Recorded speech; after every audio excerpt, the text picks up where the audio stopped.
జ్యోతి మల్హోత్రా దేశవ్యాప్తంగా ప్రస్తుతం మీడియాలో సోషల్ మీడియాలో మారుమోగుతున్న పేరు.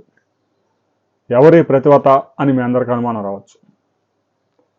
జమ్మూ కాశ్మీర్లో పహల్గామ్ సమీపంలో బైసరన్ ప్రాంతంలో ఉగ్రవాదులు విరుచుకుపడి 26 మంది ప్రాణాలు బలిగొన్న తర్వాత ఈ జ్యోతి మల్హోత్రా అనే యూట్యూబర్ ఒక వీడియో చేసి పహల్గామ్ దాడికి పాకిస్తాన్కి సంబంధం లేదు, పాకిస్తాన్ పౌరులు చేసింది కాదు అంటూ వీడియో పెట్టేసింది. అప్పటి వరకు ఎన్ఐఏ కానీ యాంటీ టెర్రర్ ఆపరేషన్స్ నిర్వహించే సంస్థ కానీ అనుమానం రాలేదు దీని మీద.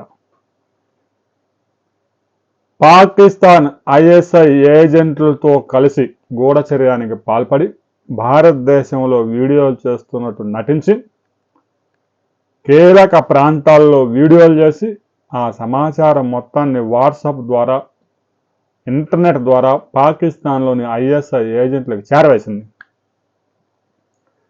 ఎప్పుడైతే పహల్గామ్ ఉగ్ర దాడి పాకిస్తాన్కి సంబంధం లేదు, పాకిస్తాన్ పౌరుడు ఏ పౌరుడికి సంబంధం లేదని వీడియో పెట్టినప్పుడు నిఘా సంస్థ అనుమానం వచ్చింది. వెంటనే అదుపులోకి తీసుకొని మొబైలు ల్యాప్టాప్లు స్వాధీనం చేసుకున్న తర్వాత అందులో విస్తుపోయే నిజాలు బయటపడ్డాయి. పహల్గామ్ దాడి జరగగానే ఢిల్లీలోని పాకిస్తాన్ హైకమిషనర్ కార్యాలయంలోకి ఒక ఉద్యోగి స్వీట్ బాక్స్ తీసుకొని వెళ్తూ ఉన్నప్పుడు కొంతమంది వీడియో తీసి పట్టుకున్నారు. ఆ తర్వాత ఈ జ్యోతి మల్హోత్రా వీడియో చూసి దొరికిపోయింది. పాక్ రాయబార కార్యాలయంలోని ఒక సిబ్బందిలో ఒకరైన డానిష్ అనే వ్యక్తితో దిగిన ఫోటోలతో సహా దొరికిపోయింది. ఆ డానిష్ అనేవాడు ఎవడు? ISI agent. ఈ జ్యోతి మల్హోత్రా పాకిస్తాన్లో కూడా గతంలో అనేక వీడియోలు చేసింది. పాకిస్తాన్ వెళ్ళినప్పుడు వీడు పరిచయం అయ్యాడు. తనే వచ్చి ఈమెను పరిచయం చేసుకున్నాడు. ఆ తర్వాత పాకిస్తాన్లోని సైనిక ఉన్నతాధికారులను కల్పించాడు. ఆ తర్వాత ఐఎస్ఐ ఏజెంట్లతో కల్పించాడు. వాళ్ళంతా కుమ్మక్క అయిపోయారు. భారతదేశంలో కీలకమైన సమాచారం అందిస్తే పెద్ద ఎత్తున డబ్బు ముట్ట చెబుతాము అనే దానికి అంగీకారం అయిపోయారు. ఇంకా తర్వాత భారతదేశం వచ్చి మిలిటరీ ఆపరేషన్స్ జరిగే ప్రాంతాలు, పర్యాటక ప్రాంతాలు, కీలకమైన ప్రాంతాలు, డిఆర్డిఓ ఉండే ప్రాంతాలు, అనేక ప్రాంతాల్లో వీడియోలు తీసి పాకిస్తాన్ ఐఎస్ఐ ఏజెంట్లు పంపించింది. కేవలం పాకిస్తాన్కే కాదు, చైనాలో కూడా జ్యోతి మల్హోత్రా వీడియోలు చేసి అక్కడ కూడా తిరిగి వచ్చింది. మరి చైనాతో సంబంధం ఉందా లేదా అనే విషయాలు తేలాల్సి ఉంది. అయితే ఈ జ్యోతి మల్హోత్రాని అరెస్ట్ చేసిన తర్వాత, ఆమెను విచారించడం ప్రారంభించిన తర్వాత ఎన్ఐఏ అధికారులు, జాతీయ దర్యాప్తు సంస్థకి విస్తుపోయే నిజాలు వెలుగులోకి వస్తున్నాయి. ఆమె ల్యాప్టాప్లో దొరికే వీడియోస్, ఫొటోస్ చూసిన తర్వాత పాకిస్తాన్ ఐఎస్ఐ ఏజెంట్లతో ఈమె భారీగా కుమ్మక్కైపోయింది.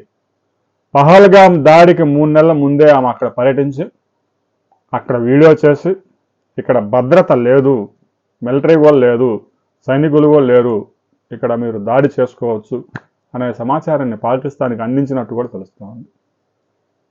జ్యోతి మల్హోత్రాతో పాటు మరో 12 మందిని కూడా అరెస్ట్ చేశారు.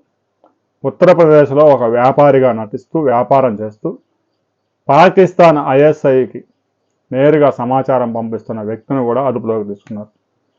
ఇక ఐసిస్ ఉగ్రవాదులు కూడా విజయనగరంలో అరెస్ట్ కావడం, హైదరాబాదులో వారంతా సమావేశం కావడం, ఆన్లైన్లో రసాయనాలు తెప్పించుకొని బాంబులు తయారు చేయడం ఎలాగో, సౌదీ అరేబియా నుంచి ఐసిస్ ఉగ్రవాదులు ఇచ్చే సూచనల మేరకు బాంబులు తయారు చేస్తూ పట్టుబడిపోయారు. ఇక జ్యోతి మల్హోత్రాకి ఐసిస్ ఉగ్రవాదులకి లింకులు ఉన్నాయా లేదా అనే విషయంలో కూడా ఎన్ఐఏ దర్యాప్తు చేస్తూ ఉంది. ఈ కేసుని యాంటీ టెర్రరిస్ట్ స్క్వాడ్ ఏదైతే ఉందో దానికి అప్పగించబోతున్నారు. పహల్గామ్ ఉగ్రదాడి జరగడానికి అక్కడ వీడియో చేసి అక్కడ ఎవరు సెక్యూరిటీ లేదు, మిలిటరీ లేరు, అక్కడికి రావాలన్నా కూడా మిలిటరీ వాహనాలు వెళ్ళవు, దాడి చేసుకోవచ్చు అనే సమాచారాన్ని అందించినట్టు తెలుస్తోంది. రాబోయే కొద్ది రోజుల్లో చాలా కీలక అంశాలు, రక్షణ శాఖ ఆయుధాలు నిల్వలు చేసే ప్రాంతాలు, రక్షణ శాఖ ఆయుధాలు తయారు చేసే ప్రాంతాలు, సైన్యాన్ని మోహరించే ప్రాంతాలు, అనేక ప్రాంతాల వివరాలను పాకిస్తాన్కి పంపించింది. దీంతో ఇప్పుడు దేశ రక్షణే ప్రమాదంలో పడింది.